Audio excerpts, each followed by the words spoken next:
পুরো টুর্নামেন্ট জুড়ে যাদের দাপটে প্রতিপক্ষ কেঁপেছে, সেই বিশ্বকাপ যে আর্জেন্টিনা হঠাৎ ফাইনালে এসে এভাবে ধসে পড়ল, নাকি মাঠে নামার আগেই লিখে ফেলা হয়েছিল এই ম্যাচের চিত্রনাট্য? আপনি কি ভেবেছেন আর্জেন্টিনা হেরেছে? ভুল। বিশ্বকে যা দেখানো হয়েছে তার পেছনে সত্যটা কিন্তু অন্যরকম। হ্যাঁ, বিশ্বকাপের ফাইনাল ম্যাচ, যেখানে লড়াই করার কথা ছিল দুই পরাশক্তির, কিন্তু মাঠে নামা নীল সাদা জার্সির দলটাকে দেখে মনে হয়নি তারা গত আসরের বিশ্ব চ্যাম্পিয়ন।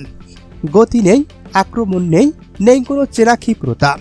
যে দলটা পুরো টুর্নামেন্টে একের পর এক রেকর্ড ভেঙে ফাইনালে এলো, তারা হঠাৎ এভাবে নিজেদের হারিয়ে ফেললো কেন? কাকতালীয়, নাকি পদ্মার আড়ালের বড় কোনো মাস্টার প্ল্যান? এবার তাহলে শুনুন সেই তিনটি অবিশ্বাস্য সত্য, যা শুনলে আপনার গায়ের পশম দাঁড়িয়ে যাবে। যে কোনো ইতিহাস গড়ার ম্যাচে গ্যালারির ভিআইপি বক্সে কাতারে থাকার কথা দলের সবচেয়ে বড় তারকা, মেসির পরিবার কিংবা দেশের খোদ রাষ্ট্রপ্রধান, কিন্তু ফাইনালের দিন ভিআইপি বক্সের দিকে তাকালে আপনি চমকে উঠবেন। অদ্ভুতভাবে সেদিন গ্যালারিতে উপস্থিত ছিলেন না মেসির পরিবারের গুরুত্বপূর্ণ সদস্যরা, ছিলেন না আর্জেন্টিনার প্রেসিডেন্টও। কিন্তু কেন?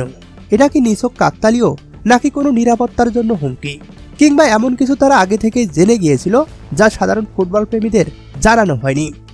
যেই স্ট্রাইকার পুরো টুর্নামেন্ট জুড়ে একের পর এক গোল করে প্রতিপক্ষ রক্ষণভাগকে দুমড়ে মুচড়ে দিয়েছেন, সেই লাউতারো মার্তিনেজকে কেন ফাইনাল ম্যাচে নামানো হয়নি? ম্যাচ শুরুর ঠিক আগ মুহূর্তে ড্রেসিং রুমে ঠিক কি ঘটেছিল? অনুশীলনে পুরো ফিট থাকার পরও কেন কোচ স্কলোনি তাকে মাঠের বাইরে রাখার মতো আত্মঘাতী সিদ্ধান্ত নিলেন? নাকি কোচকে বাধ্য করা হয়েছিল এমন একাদশ সাজাতে? টেকটিক্যাল চেঞ্জ বলে চালিয়ে দেওয়া হলেও ভেতরের খবর বলছে একদম ভিন্ন কথা। মাঠের খেলা খেয়াল করেছেন?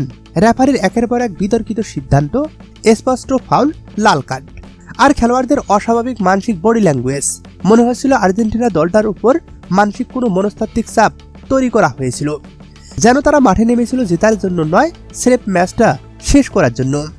নীল সাদা জার্সিধারীদের জয় ছিনিয়ে নেওয়া হয়নি, বরং স্ক্রিপ্ট মেনেই তাদের হারতে বাধ্য করা হয়েছে। ফুটবলের রাজনীতি অনেক গভীর। মাঠের 90 মিনিটের খেলার পেছনে থাকে এমন কিছু সমীকরণ যা আমরা আগে কখনোই জানতে পারি না।